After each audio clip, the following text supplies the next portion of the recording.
Oberlin College is a private liberal arts college in Oberlin, Ohio. The college was founded as the Oberlin Collegiate Institute in 1835 by John J. Shipherd and Philo Stewart. With its founding, it is the oldest coeducational university in the United States and the second oldest continuously operating coeducational university in the world. The Oberlin Conservatory of Music, part of the college, is the oldest continuously operating conservatory in the United States. The College of Arts and Sciences offers over 50 majors, minors, and concentrations. Oberlin is a member of the Great Lakes Colleges Association and the 5 Colleges of Ohio Consortium. History: 19th century. Both the college and the town of Oberlin were founded in northern Ohio in 1833 by a pair of Presbyterian ministers, John J. Shipherd and Philo Stewart. The college was built on 500 acres of land specifically donated by the previous owners, Titus Street, founder of Streetsboro, Ohio, and Samuel Hughes, who lived in Connecticut. Shipherd and Stewart named the project after Jean Frederick Oberlin, an Alsatian minister whom they both admired. The minister's vision was for both a religious community and school. Oberlin's founders bragged that Oberlin is peculiar in that which is good, and the college has long been associated with progressive causes. Asher Mahan accepted the position as first president of the Oberlin Collegiate Institute in 1835, simultaneously serving as the chair of intellectual and moral philosophy and a professor of theology. Mahan's liberal views towards abolitionism and anti-slavery greatly influenced the philosophy of the newly founded college. Likewise, only 2 years after its founding, the school began admitting students of all races, becoming the first college in the United States to do so. The college had some difficult beginnings, and Rev. John Keep and William Dawes were sent to England to raise funds for the college in 1839–40. A non-denominational seminary, Oberlin's Graduate School of Theology, was established alongside the college in 1833. In 1965, the Board of Trustees voted to discontinue graduate instruction in theology at Oberlin, and in September 1966, 6 faculty members and 22 students merged with the Divinity School of Vanderbilt University. Oberlin's role as an educator of African American students prior to the Civil War and thereafter is historically significant. In 1844, Oberlin College graduated its first black student, George B. Vashon, who became one of the founding professors at Howard University and the first black lawyer admitted to the bar in New York State. The African Americans of Oberlin and those attending Oberlin College have experienced intense challenges and immense accomplishments since their joint founding in 1833. Its African American and other students of color have used education and activism to influence the college, the town, and beyond. Their efforts have helped Oberlin remain committed to its values of freedom, social justice, and service. The college's approach to African Americans was by no means perfect. Intensely anti-slavery, Oberlin was the only college to admit black students in the 1830s. By the 1880s, however, with the fading of evangelical idealism, the school began segregating its black students. Nonetheless, Oberlin graduates accounted for a significant percentage of African American college graduates by the end of the 19th century. The college was listed as a National Historic Landmark on December 21, 1965, for its significance in admitting African Americans and women. Oberlin is also the oldest coeducational institution in the United States, having admitted 4 women in 1837. These 4 women, who were the first to enter as full students, were Mary Kellogg, Mary Caroline Rudd, Mary Hosford, and Elizabeth Prowl. Albert Kellogg graduated. Mary Jane Patterson graduated in 1862 as the first black woman to earn a BA degree. Soon women were fully integrated into the college, and comprised from a third to half of the student body. The religious founders, especially evangelical theologian Charles Grandison Finney, saw women as inherently morally superior to men. Oberlin briefly stopped operating for 7 months 1839 and 1840 due to lack of funds, making it the second oldest continuously operating coeducational liberal arts. The faculty of Oberlin quarreled frequently with the highly religious President Mahon, and in 1850 voted unanimously to relieve him of his position as president. In his place, famed abolitionist and preacher Charles Grandison Finney was made president, serving until 1866.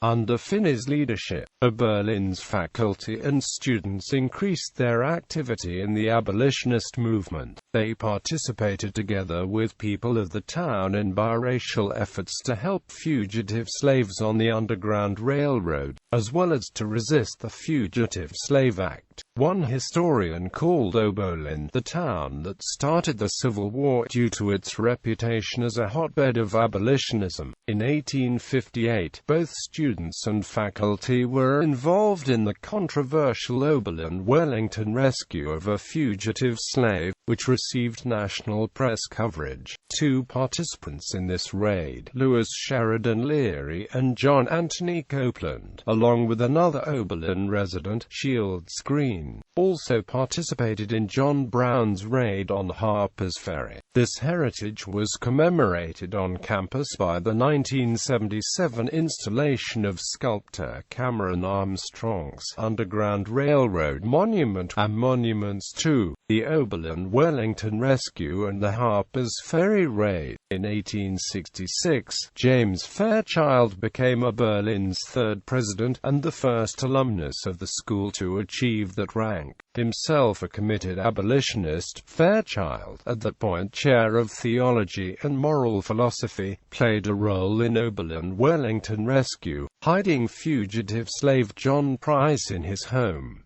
During Fairchild's tenure, the faculty and physical plant of the college expanded dramatically. In 1889, he resigned as president but remained as chair of systematic theology. Oberlin College was also prominent in sending Christian missionaries abroad. In 1881, students at Oberlin formed the Oberlin Band to journey as a group to remote Shanxi province in China. A total of 30 members of the Oberlin Band worked in Shanxi as missionaries over the next 2 decades. 10 died of disease, and in 1900, 15 of the Oberlin missionaries, including wives and children, were killed by Boxers or Chinese government soldiers during the Boxer Rebellion. The Oberlin Shanxi Memorial Association, an independent foundation, was formed in the memory. The association, with offices on campus, sponsors Oberlin graduates to teach in China, India, and Japan. It also hosts scholars and artists from Asia to spend time on the Oberlin campus. 20th century Henry Churchill King became Oberlin's 6th president in 1902. At Oberlin from 1884 onward, he taught in mathematics, philosophy, and theology. Robert K. Carr served as Oberlin College president from 1960 to 1970, during a tumultuous period of student activism. Under his presidency, he increased the school's physical plant, with 15 new buildings completed. Under his leadership, student involvement in college affairs increased, with students serving on nearly all college committees as voting members. Despite these accomplishments, Carr clashed repeatedly with the students regarding issues related to the Vietnam War, and he left office in 1969, and was forced to resign as president in 1970. Oberlin alumnus Robert W. Fuller's commitment to educational reform, which he had already demonstrated as a Trinity College dean, led his alma mater to make him its 10th president in November 1970. At age 33, Fuller became one of the youngest college presidents in U.S. history. During his Oberlin presidency, a turbulent time at Oberlin and in higher education generally, Fuller reshaped the student body by tripling the enrollment of minorities at the college. He also recruited and hired the first 4 African-American athletic coaches in a predominantly white American college or university, including Tommy Smith, the gold medalist sprinter from the 1968 Summer Olympics in Mexico City. In 1970, Oberlin made the cover of Life as one of the first colleges in the country to have co-ed dormitories. Fuller was eventually succeeded by the longtime dean of the conservatory, Emil Dannenberg, who served as president from 1975 to 1982, when he died in office. In 1983, following a nationwide search, Oberlin hired S. Frederick Starr, an expert on Russian and Eurasian affairs, as well as a noted musician, as its 12th president. Starr's academic and musical accomplishments boded well for his stewardship of both the college and the Oberlin College Conservatory of Music. However, despite increasing minority hiring, Starr's tenure was marked by clashes with students over such issues as divestment from South Africa and the dismissal of a campus minister, as well as Starr's general approach of reframing Oberlin as the Harvard of the Midwest. Quote, after a particularly vitriolic clash with students that took place on the front lawn of his home in April 1990, Starr took a leave of absence as president from July 1991 to February 1992. He officially resigned in March 1993, effective to June of that year. 21st century Nancy Dye became the 13th president of Oberlin College in July 1994, succeeding the embattled Starr. Oberlin's first female president, she oversaw the construction of new buildings, the increased selectiveness of the student body, and helped grow the endowment with the then largest capital campaign in the college's history. As president, Dye was known for her accessibility and inclusiveness, especially in her first few years. She was a regular attendee at student events such as football games, concerts, and dorm parties. Dye served as president for nearly 13 years, resigning on June 30, 2007. Oberlin's first and only hired trade union expert, Chris Howell, argues that the college engaged in illegal tactics to attempt to decertify its service workers. July 1999 vote to become members of United Automobile Workers Union. Howell argues that college workers sought the union to represent them in response to the administration's effort to speed up work to meet a mounting budget crisis. Academics. Of Oberlin's nearly 3,000 students, nearly 2,400 are enrolled in the College of Arts and Sciences, a little over 400 in the Conservatory of Music, and the remaining 180 or so in both college and conservatory under the 5-year double degree program. The College of Arts and Sciences offers over 50 majors, minors, and concentrations, based on students graduating with a given major. Its most popular majors over the last 10 years have been English, biology, history, politics, and environmental studies. The college's science programs are considered strong, especially biology, chemistry and physics. The college is home to the world's first undergraduate neuroscience program.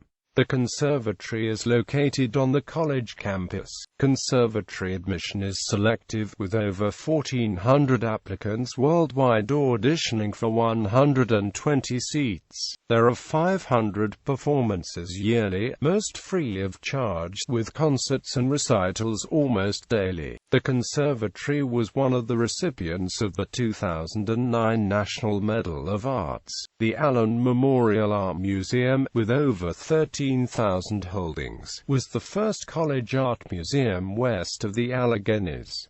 College Library. Oberlin College library system is one of the largest undergraduate libraries in the nation. In addition to the main library, there are branch libraries for art, music, and science, and a central storage facility. The libraries have large collections of print and media materials and provide access to an extensive array of online databases and journals. Beyond the 2.4 million plus items available on campus, Oberlin students have access to more than 46 million volumes from over 85 Ohio institutions in through the Ohio.The Consortium. In addition to the breadth of its holdings, the Oberlin College Library is recognized for its quality. It received the Association of College and Research Libraries Excellence in Academic Libraries Award in 2002, and in 2006, Director of Libraries Ray English was named the ACRL's Academic Research Librarian of the Year. In the summer of 2007, the main level of the main library was converted into an academic commons that provides integrated learning support and is a hub of both academic and social activity.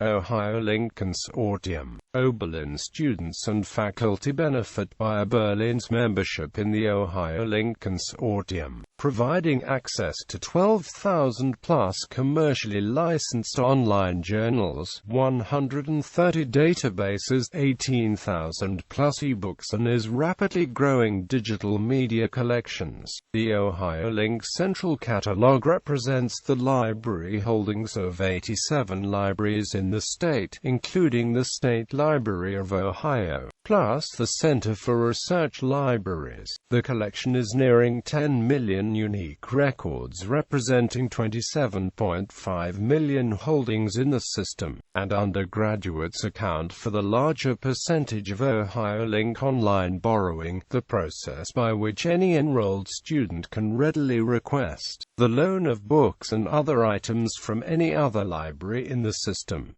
Experimental College. The college's Experimental College, or EXCO program, a student-run department, allows any student or interested person to teach their own class for a limited amount of college credit. EXCO classes by definition focus on material not covered by existing departments or faculty.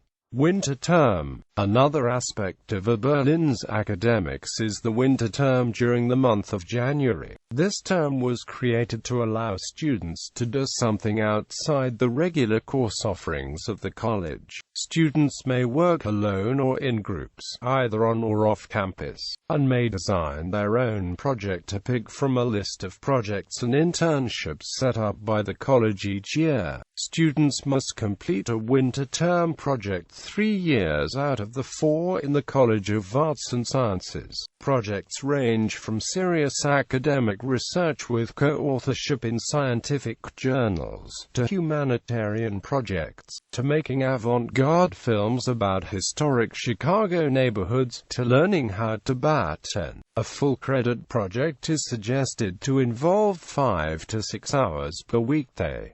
Creativity and Leadership. The Creativity and Leadership Department is a recent addition to the Oberlin College experience. Created in 2005 as a part of the Northeast Ohio Collegiate Entrepreneurship Program, a Kaufman Campuses initiative, and sponsored by the Burton D. Morgan and Ewing Marion Kaufman. The department is focused on supporting and highlighting entrepreneurship within the student body. This is done through a series of classes, symposia, winter term programs, grants, and fellowships available at no cost to current students and, in some cases, recent alumni. One such opportunity is the Creativity and Leadership Fellowship, a 1-year fellowship for graduating seniors that includes a stipend of up to $30,000 to advance an entrepreneurial venture. In 2012, the Creativity and Leadership Department announced Launch U, a business accelerator open to Oberlin College students and alumni who are pursuing an entrepreneurial venture. The selected 3-week intensive program connects the participants with other other entrepreneurs and business leaders chosen from the surrounding Northeast Ohio region, as well as the extensive Oberlin College alumni network. Launch culminates in a public pitch competition before a guest panel of investors, where the participants have the opportunity to be awarded up to $15,000 in funding. The winner of the 2014 Launch Pitch competition was Chi Energy, a Los Angeles-based green energy startup focused on modernizing and personalizing home energy monitoring. In 2014, Launch announced the creation of an online network in order to build stronger connections between entrepreneurs within the Oberlin College, students and alumni network, with a focus on attracting younger alumni.